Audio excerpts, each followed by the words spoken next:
the balls or the guts to do what you did for Palestine. And because of that, I'm here today. Thank you. We really have to pray for peace, because Iran is now preparing to respond to Israel. And once Iran comes in, that Middle East crisis becomes another World War III now. We don't need war. If we are peace-loving South Africans, we don't need war. We need peace, and there cannot be peace in South Africa if there is no peace in Palestine. As you know, that Israel is being sponsored by the West and other puppet African countries that are under the thumbs of the West. If you are in government and if you close down the embassy of Israel, I'm quite sure that you know that there are sanctions that are going to come from the West, curbing whatever businesses that will for South Africa. What do you have, what measures do you have in place to curb the sanctions that are going to definitely come if you are in government and you are going to close the Israeli embassy? This is how powerful they are. No, they are a weak state to begin with, but they have powerful friends behind them. So what Muslim, any Muslim who votes for the DA, you must know you are an enabler of genocide in Palestine against the Muslims. The people of Palestine are being killed. They want to wipe them off their land right in front of our face, and we are not doing anything. The EFF marched to Israeli embassy, and when we were at Israeli embassy, we said we are going to check the Woolworths products, we are going to check McDonald's products, we are going to check any shop give us information that sells food from Israel. I did not arrive at the office after that march. McDonald's had already sent me a letter. Oh, no. We are not the same as McDonald's in Israel. Please. We are independent. We don't have those products and all of that. We are watching you. Woolworths said they've got a smaller quantity of products which is going to finish in a week's time from Israel. We said, we don't care in a week's time. It must be removed now. People are being killed now. Remove. We said to the EFF, the Israeli embassy, Parliament passed that resolution to remove the Israeli embassy. Today, the ANC hasn't implemented that resolution. They went to International Court of Justice, ICJ. You know, when a person goes to court on such political matters, you must know they are artificial in their approach, because they know the court processes take forever.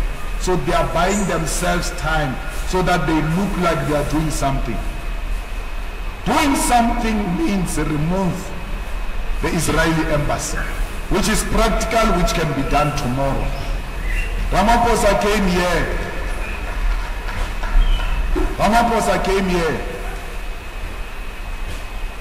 during it 2 weeks ago. He was kneeling there up and down, pretending to be with you. Pretending to be with you. If he really cared about Muslims, before kneeling here in Lodiam was supposed to go and close the Israeli embassy, then we would have known this is a genuine person. He's got the power. Parliament has taken a decision, and not with simple majority. A decisive majority said, remove Israeli embassy. Only ACDP of Misho, understandably so, because it's funded by apartheid Israel. Freedom Front Plus, because they are known for segregation and invading people's properties. Patriotic Alliance, which is controlled by Jewish money. They have no idea what they are doing. They are not in politics. They are in politics of making money. So the only organization that can take over power and make South Africa stand on the side of the support of the struggle of the people of Palestine,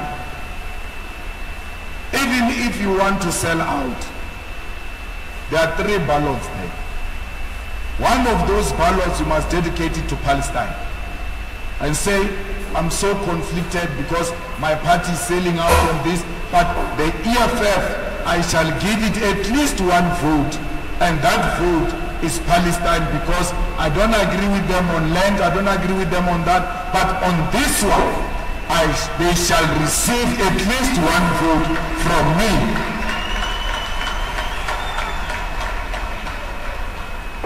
We really have to pray for peace, because Iran is now preparing to respond to Israel.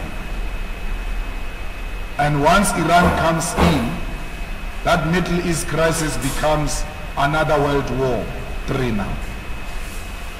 We don't need war. If we are peace-loving South Africans, we don't need war. We need peace, and there cannot be peace in South Africa if there is no peace in Palestine. Thank you very much. I would like to, first of all, to thank the Commander-in-Chief, Dr. Ndlozi, and everybody else who came to grace us here. Thank you so much. I'm speaking as a human being who loves other humans as well. We appreciate the EFF for standing with the people of Palestine. Every person who loves humanity, every person who loves to see peace, loves the EFF for the commendable act that they did, marching with the Muslims and every other human being in support of the Palestinians. We commend you for that, and we really appreciate that. But as you know, that Israel is being sponsored by the West and other puppet African countries that are under the thumbs of the West.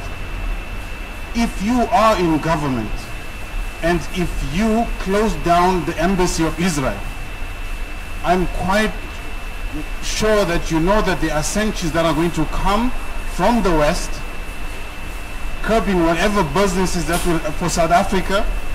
What do you have, what measures do you have in place to curb the sanctions that are going to definitely come if you are in government and you are going to close the Israeli embassy?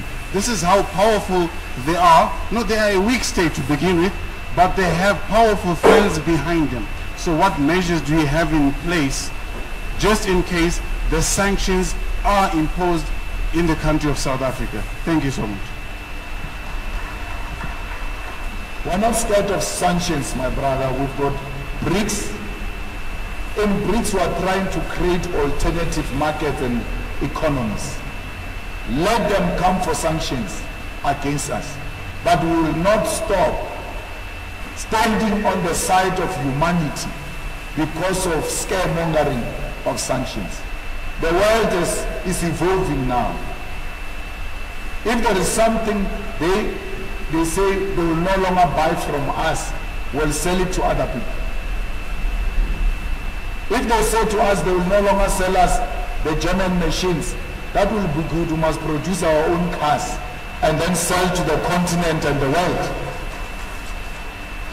Maybe it's time they do that so that we can see the importance of trading amongst ourselves as Africans. The market is there. Why South Africa doesn't have a car is not being produced here? Comes from China. We don't produce paper plate. You will not even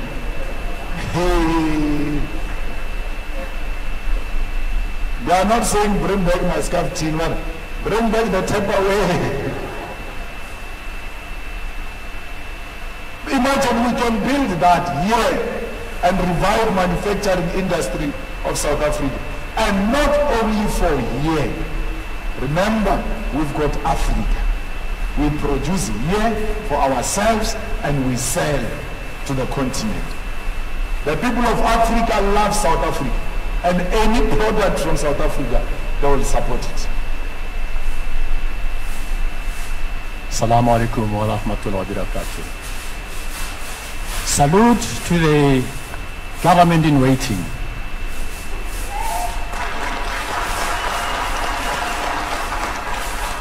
We'd like to take this opportunity to thank the EFF for blessing us with your presence here. Some years ago, if I'm not wrong, it was 2014 or so, Commander-in-Chief and your team, we went to the Israeli government embassy in Linwood on a Friday, Ramadan, repeating exactly what you have repeated, to say these guys must go home. And we fully understand the reasons why our current administration is playing games. Palestine is a stand we took a long time ago. It's not a stand that we take now on elections. From its formation, the EFF has always declared to be on the side of the poor and the dejected and rejected masses of our people and the oppressed. Every rally of the EFF, starting with the its public lounge in Marikana 10 years ago, every rally of the EFF has a flag of Palestine flying on top of the stage. If you go back to all the rallies of the EFF, you will never find a rally of the EFF since its formation without a Palestinian flag flying high. Because we are in one continent, one Africa. Because Africa has always been one. These borders were imposed on us by the Berlin Conference in 1885, where the superpowers met, and then they put a map of South Africa and then they allocated it to each other. Britain will take this, Italy will take this, Germany will take this, and that they were allocating Africa. Then they started putting a fence, but we're never like that. But why is there such an obsession with a fence? Because border means a fence. Why are we obsessed with a fence? Which country in the world became a developed country because it had a fence? But on the basis of this fence, this country was able to flourish. But if the fence is one of the things that you need for you to flourish, you all have fences at your homes and you are still poor. The fence didn't help you with anything. But our fence is actually madness. Because in Lesotho, there is no fence. In Botswana, there is no fence. Mara, there is a gate. Only a mad person can go and put a gate at his yard without a fence, and every day when you come back, you open that gate and lock it, but you don't have a fence. Those people live happily together. Yeah, there's no fence here. He was not saying something new to us. We knew there was no fence. There's no fence. So anyone who brings drugs in South Africa or brings illegal weapons in South Africa, his nationality is not relevant. He's a criminal and must be dealt with as a criminal, not on the basis of which country he comes from. No one must bring guns into South Africa. So we're going to stop this Mozambicans and stop these Nigerians, stop this. So because they are the ones who bring drugs and guns. South Africans are going to fetch, they will leave and go there to fetch them and bring them here. Because now we say our borders are secured, they will go fetch them, come back because they are South Africans. And we will not have a problem with South Africans who are selling drugs and guns and prostitution. We have to have a problem with crime and not with nationality. A criminal Nigerian who poses threat to life of South Africans must be dropped. We don't care whether you are Nigerian or Zimbabwean or South African. You bring drugs into our country, you shall be dealt with. Our problem is resolving drugs, and we can resolve drugs by uniting the whole continent. Can you imagine, Yusuf, if there was no fence and all these restrictions? Those cars that get stolen into Mozambique will with ease go and check those cars and bring them here. They are able to steal and hide in other countries because of these borders. They use the borders to commit crime. They take from us, go and hide the other side. Without a fence, police will chase you from here. When you cross the border, they follow you to that side. There is no border in Europe. No border in Europe. So why do they want borders for us and they don't want borders for themselves? There is free movement in Europe. They'll go anywhere and sleep in Paris without anyone asking you for a document. No one. Even you, once you get a Shanghai visa, free movement. Why? They made trade easily. They made movement of goods and people easily. They trade amongst themselves. Why can't we do that as Africans? We've got high unemployment now, including high unemployment of teachers. I was shocked that there's even unemployment of doctors. You go to school for 7 years, and then we complain at the same time in our hospitals we don't have doctors, but they are unemployed doctors. But these doctors were not supposed to march. They were supposed to just get a transport and go to the nearest country. Their skill will be welcomed in those many other countries. This obsession of wanting to stay in South Africa alone, as if South Africa is the only place with opportunities, is what denies you, South Africans, an opportunity to prosper, because they instilled in us a mind of superiority. We think we are America of Africa. That's why you can speak about, no, Africa and South Africa, as if South Africa is not Africa. Why? They benefit from this division because the unity of South Africa threatens them. Imagine if we were to do an African currency based and supported by the minerals of Africa. Dollar will be nothing compared to that. Dollar will be nothing compared to that. The pound is what it is because of its gold reserves, yet they don't have a gold mine. We alone, we are #1 platinum producer in the world. Ourselves and Zimbabwe alone, we are, no one can touch us with platinum. The next in line who has a platinum, which takes us to 85% or so, is Russia. So why is Zimbabwe, South Africa and Russia not coming together and determine the platinum price? A platinum price is determined by people who don't have platinum because of these divisions that we're having. White lanes, we've got capacity as South Africa, from Cape to Cairo. The transport system that interconnect the whole continent, so that you guys can wake up in the morning, go and do some businesses there, and then sleep this side, come from that other side with ease, and that's how we prosper. The ANC can't be trusted, my brother. I mean, we all know that.